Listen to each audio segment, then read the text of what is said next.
The two sisters clearly got married on the same day, but ended up living completely different lives after marriage. I, who never fought or schemed, married a penniless brute. Everyone thought my future would be a bottomless pit, but no one expected the brute to start a successful business after marriage. And we lived a happy life together. My vain younger sister married a wealthy and powerful army officer. She thought she would enjoy endless luxury after marriage, but the officer unexpectedly died 5 days after the wedding, leaving my sister a young widow living in hardship. Crushed by the stark contrast, my sister lost her mind in a fit of jealousy and tried to take me down with her, but in the next second, we were both reborn to the day of the bride selection. Just like in the past, our mother handed me the brute's marriage letter, but my sister suddenly snatched it away, saying she would marry him in my place. Her unusual behavior immediately made me realize she had also been reborn, but our mother had always favored her, so she kept persuading her to choose the officer, to convince our mother. My sister had to lie, saying she had her fortune told, that the brute would become rich, and the officer was destined for an early death. Hearing this, our mother quickly shoved the officer's marriage letter into my hands. At that moment, I remembered how in our past life, our mother gave all the valuable dowry, the bicycle, the sewing machine, and the watch,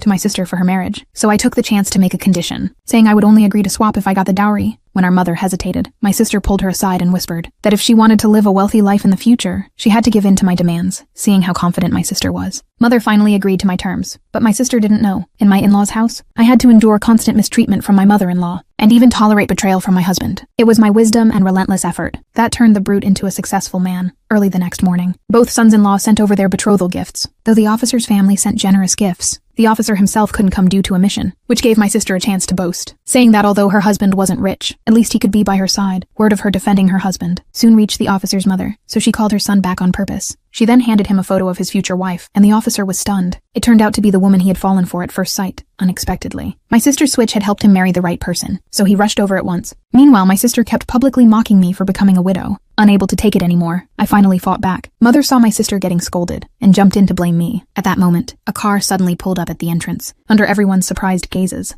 the officer stepped out looking dashing. My sister froze on the spot. She clearly remembered he didn't show up in the previous life, but she didn't know he had come this time for me. He even brought out $2,000 as betrothal gift. Seeing this, Mother quickly invited the officer into the house. The brute was furious, threw down my sister's hand and stormed off. Soon it was the day before the wedding. My sister not only took the wedding dress the officer gave me, but also locked me in a room. At that point, I just wanted to get away from this suffocating home, but without a dress. I had nothing to wear for the wedding tomorrow. Then I happened to notice the white curtain on the windowsill, and a bold idea suddenly popped into my mind. Early the next morning, both sons-in-law stood tall downstairs waiting for their brides, when the sister walked out in a red wedding dress. The man immediately sensed something was wrong. Then he heard my voice from upstairs, and rushed up in a panic, kicking the door open in one move.